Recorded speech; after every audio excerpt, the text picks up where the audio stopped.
Can you confirm that you were the Justice Department's point of contact on the RCMP's request to waive cabinet confidences and solicitor-client privilege concerning Justin Trudeau's efforts to pressure Jody Wilson-Raybould into offering a sweetheart deal to the Liberal-connected firm of SNC-Lavalin? I hate doing this. I really don't like doing this because I don't like it when other people do it. But I am going to have to take issue with that and challenge the chair. This Guy's Garage. Like and subscribe. This bill is about a miscarriage of justice.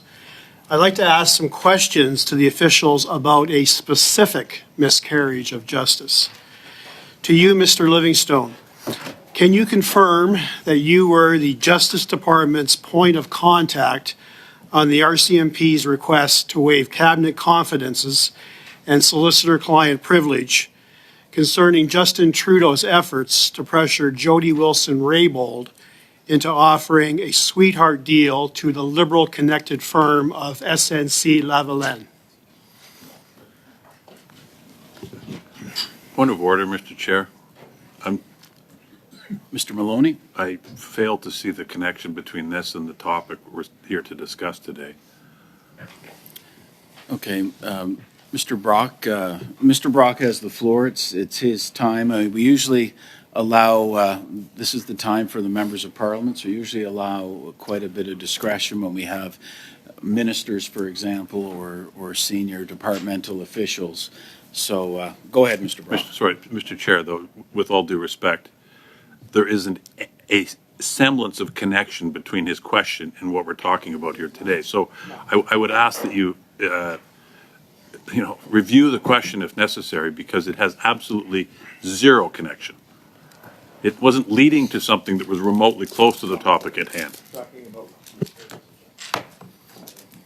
Mr. Brock has the floor. Go ahead. Thank you. Thank you, Chair. So can you answer that question, Mr. Livingston? I was the Department of Justice Mr. contact, Chair, yes. yeah, I apologize to interrupt, but there is a process for challenging the ruling of the chair. And I understand you're sitting in the chair today. Because the chair couldn't be here, I was, and I hate doing this. I really don't like doing this because I don't like it when other people do it. But I am going to have to take issue with that and challenge the chair and put it to the committee. Mr. Maloney, there's not, thank you for your intervention, but there's not been a ruling made. We have a 6-minute period for question and answer. Well, if you haven't made a ruling, then I'd ask for one. Mr. Brock has the floor. He's entitled to ask, as a member of parliament, his questions to the officials that are here. It's in my opinion that we allow a degree of latitude for our members to ask the questions as they see fit. It's a parliamentary committee, so I don't want this to take away from your time, Mr. Brock. You have, I guess, 3.5 minutes left. Mr. Chair, with all due respect, that is a ruling. You just made a ruling. You can't avoid the issue by refusing to make a ruling and then circumvent the process of challenging the chair, with all due respect.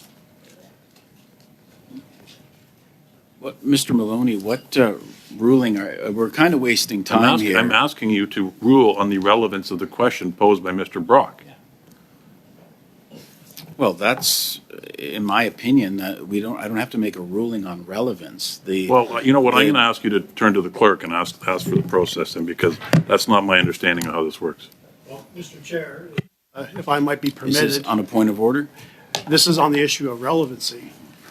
If the chair wishes myself to justify the degree of relevancy, relevancy is a very subjective term. What is relevant to me is clearly not relevant to Mr. Maloney and the rest of the Liberal bench. This isn't a debate, with all due respect. The chair has to make a ruling, not based on what's Mr. going Maloney, on in Mr. Mr. Brock Brock's mind. You've made your point. Mr. Brock is on the same point. How much time do I have remaining, Chair? Well, I don't think this should take away from your time. Because I don't think it should. I had haven't- 48 seconds into my 6-minute so you round have before I was interrupted by Mr. Maloney. Yeah. So, go ahead. Thank you. Can I have a response, Mr. Livingston? No, Mr. Chair, I'm going to insist that you make a ruling. I mean, this is, I'm, in 8 years here on the Hill, I've never seen this before.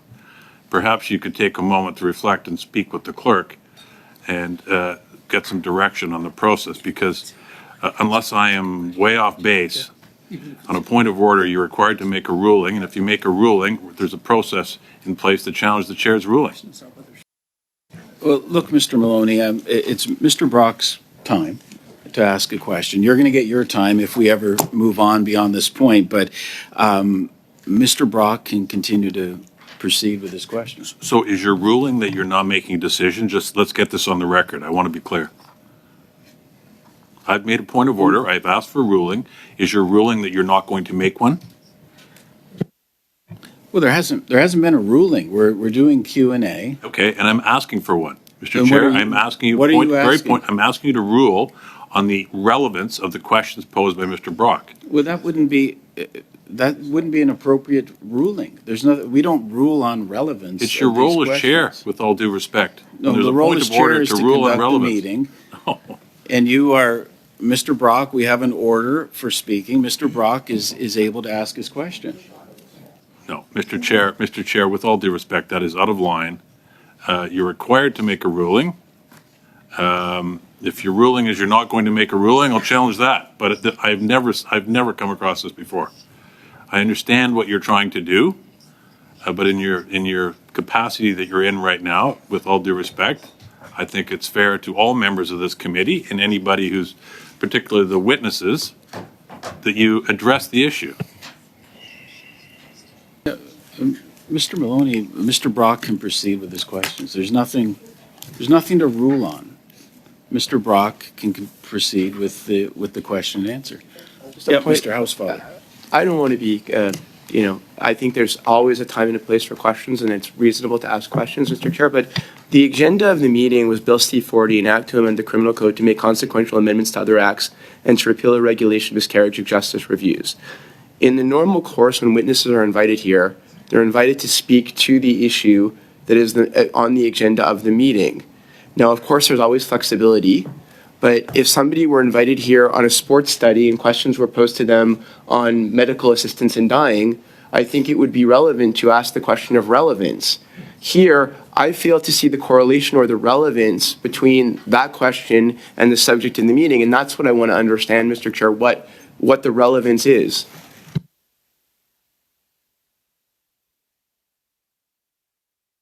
Look, I appreciate your comment, Mr. Housefather. I tend to agree with you. But in this case, when we have a minister, when we have a senior officials, I would err on the side of allowing you, as members of Parliament, the ability to ask the questions as you see fit. We're having this discussion on a piece of justice legislation. Mr. Brock has the floor. I don't want any of this to take away from your time, Mr. Brock, because I think you were 40-some seconds in. Go ahead. I would say 5 minutes and 10 seconds. Now, for the third or fourth time, Mr. Livingston, perhaps I can get a response without interruption. I'm sorry, can you repeat the question, please? Absolutely. This bill is about miscarriages of justice. I'd like to ask some questions to the officials about a specific miscarriage of justice. Mr. Livingston, can you confirm that you were the Justice Department's point of contact on the RCMP's requests to waive cabinet confidences and solicitor-client privileges concerning Justin Trudeau's efforts to pressure Jody Wilson-Raybould into offering a sweetheart deal to the liberal-connected firm SNC-Lavalin? So, Mr. Chair, I'm assuming I'm not being asked to comment on the commentary, but in terms of being the point of contact, yes, I was. Were you the primary point of contact?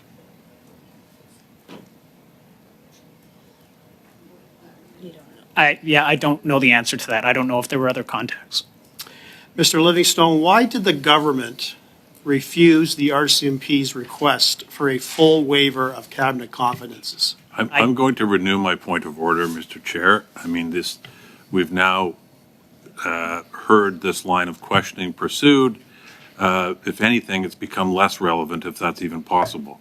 So now he's into asking the witness questions he can't possibly even answer because they're beyond his knowledge. This is We don't- absurd, with all due respect. With all, Mr.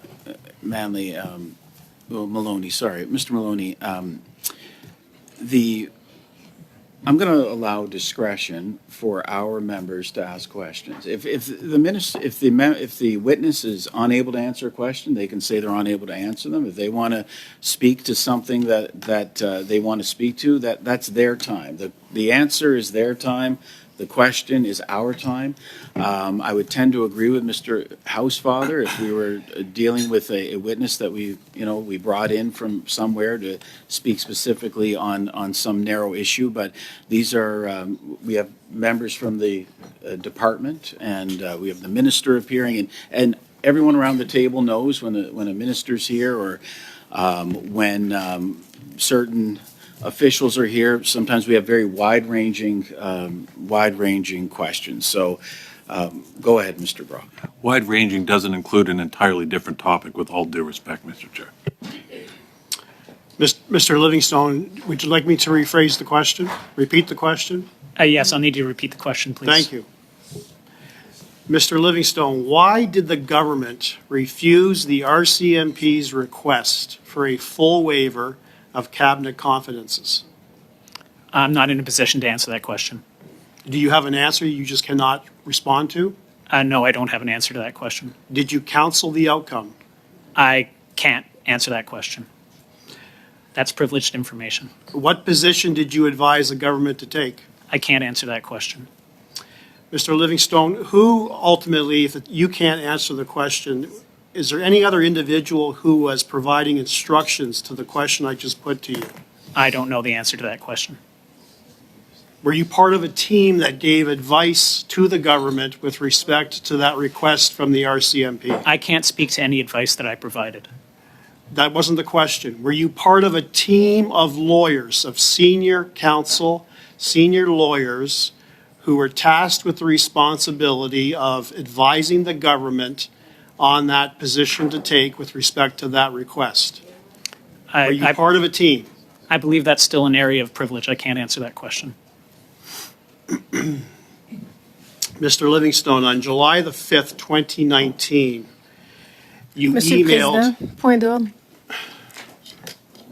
On a été convoqué. Mr. Chair, point of order. We were called here to talk about Bill C-40, and I can't see the relationship between the questions that are being asked and the notice of meeting that I received. We're just going to have time to ask the questions they want. Mr. Brock's asking his question. He has 30 seconds left. Mais c'est pas mon point. Mon point, c'est que les questions qui sont posées. It's not my point. My point is that the questions that are being asked have absolutely no bearing on the subject of today's meeting.